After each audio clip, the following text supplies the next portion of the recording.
The empty seats on my graduation day led me to a $7 million penthouse.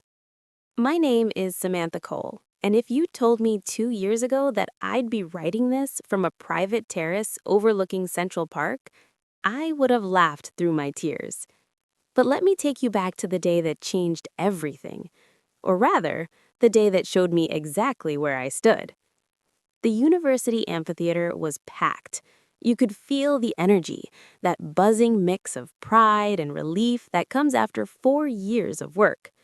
When they called my name, Samantha Cole, summa cum laude, data science, I walked across that stage with my heart pounding. Not from nerves, but from hope. I scanned the section where I had reserved seats for my family. 5 seats. Every single one empty. My advisor, Dr. Reynolds, handed me my diploma with a puzzled smile. "No family today, Sam?" she whispered. I gave her my perfected response. Medical emergency back home. Complete lie. The truth was worse. They'd chosen to attend my cousin's destination wedding in Cabo instead. It's a once-in-a-lifetime event, my mother had explained. My graduation, apparently, was not. Here's what you need to know about my family. We're what you'd call practically prestigious. My father is a renowned architect who designs museums. My mother runs a high-end art gallery. My older brother is a political correspondent for a major network. My sister is a neurosurgeon. And me? I was the one who loved numbers and patterns. While they were discussing structural integrity and cortical pathways, I was building neural networks in my dorm room. They'd smile indulgently when I talked about my projects. "That's nice, dear," my mother would say, already turning back to her auction catalog. The dismissal wasn't malicious. It was habitual. 3 weeks before graduation, the group chat exchange went like this. Me. "Graduation is June 5th, 3 p.m. I got us great seats right near the front." "The 5th? That's the opening gala for the Singapore Museum. I'm the keynote speaker." "And I have clients flying in specifically for the Chen exhibition that week." "Sister. On rotation. Sorry, kiddo." "Brother. Covering the election primaries. You understand, right?" I didn't understand. Not really. But I'd learned not to argue. The follow-up text from my brother said it all. "We're all building our careers here, Sam. Yours is just getting started." Graduation day was quiet. I took myself out to sushi at the place I'd been saving for, a table for one. The waiter kept giving me sympathetic looks. I scrolled through Instagram watching my family post photos from various glamorous locations.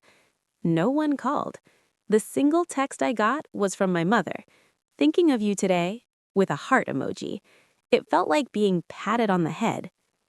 What happened next wasn't some dramatic revenge plot.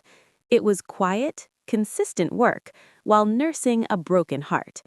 That neural network project they'd barely listened to me describe, it was actually a revolutionary algorithm for detecting financial fraud in real time. A professor connected me with a fintech incubator. 3 months post-graduation, while my family was still asking when I'd get a real job, I was incorporating my own company. The turning point came 6 months later. My brother texted, "Hey, the network needs some data analysis for our election coverage. You're good with that Excel stuff, right? Could use a family discount." I quoted my consulting rate, $300 an hour. The family backlash was immediate and overwhelming. I was ungrateful, money-hungry, forgetting my roots. My father actually said, "We don't treat family like clients." The irony was breathtaking. These were people who charged friends for their professional services without blinking. They didn't know I'd just closed a $6.3 million seed round, that my little project was now valued at over $40 million. That while they worried I couldn't pay rent, I was deciding between properties. The penthouse wasn't a flex. It was a sanctuary. 2,800 square feet of silence in a building with a green roof and panoramic views. I paid cash.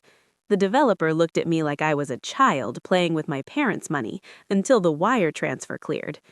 I didn't tell anyone, not when my sister bought her dream home in the suburbs and gave us the full tour.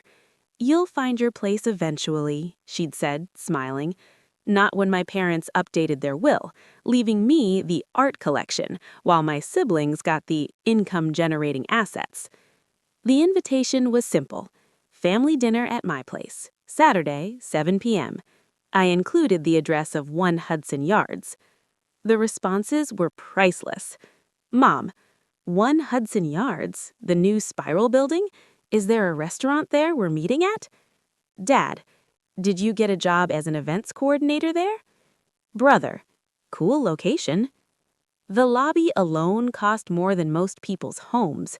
When the private elevator opened directly into my living room, all marble and glass with views that stretched to the Statue of Liberty, my family fell completely silent. My brother recovered first. "Whose apartment are we borrowing?" "Nobody's," I said, pouring champagne. "It's mine. I closed last month." The disbelief was almost physical. I didn't explain. I just handed my father the Wall Street Journal article from 2 weeks prior. At 24, Samantha Cole's fraud detection AI secures major funding. My mother's glass actually slipped from her hand. The crystal shattered on the marble. "6.3 million?" she whispered. "Seed round," I nodded. "The valuation is considerably higher now." Then came the questions not of, "Are you happy?" or "What an accomplishment?" but "Why didn't you tell us?" and "How did this happen?" "I tried," I said simply.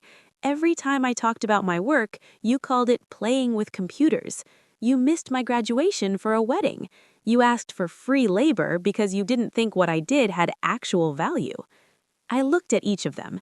"You didn't need to see my bank account to respect me. You just needed to see me." My brother tried to laugh it off. "So this is your big moment to make us feel small?" "No," I said, and I meant it. "This isn't about you at all. This is about me no longer accepting the tiny box you kept me in. I'm not responsible for how this makes you feel. I'm only responsible for living my truth." They left early, the usual confident banter replaced by stunned silence.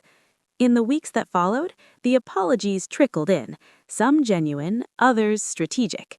My brother actually sent a proper contract for his data analysis request. My parents awkwardly suggested revisiting their estate planning. I declined. "I'm creating my own legacy," I told them. Tonight, as I watch the sunset paint the Hudson River gold, I realized something important. The penthouse was never about them. It was about what happens when you stop waiting for permission to be important, when you stop seeking validation from people who can't see your worth. The empty seats on my graduation day didn't break me. They freed me. They taught me that sometimes the most powerful statement you can make isn't an argument. It's a life so visibly well-lived that it forces everyone who underestimated you to finally truly see you. And the beautiful part? Once you learn to see yourself, it doesn't matter who else is looking.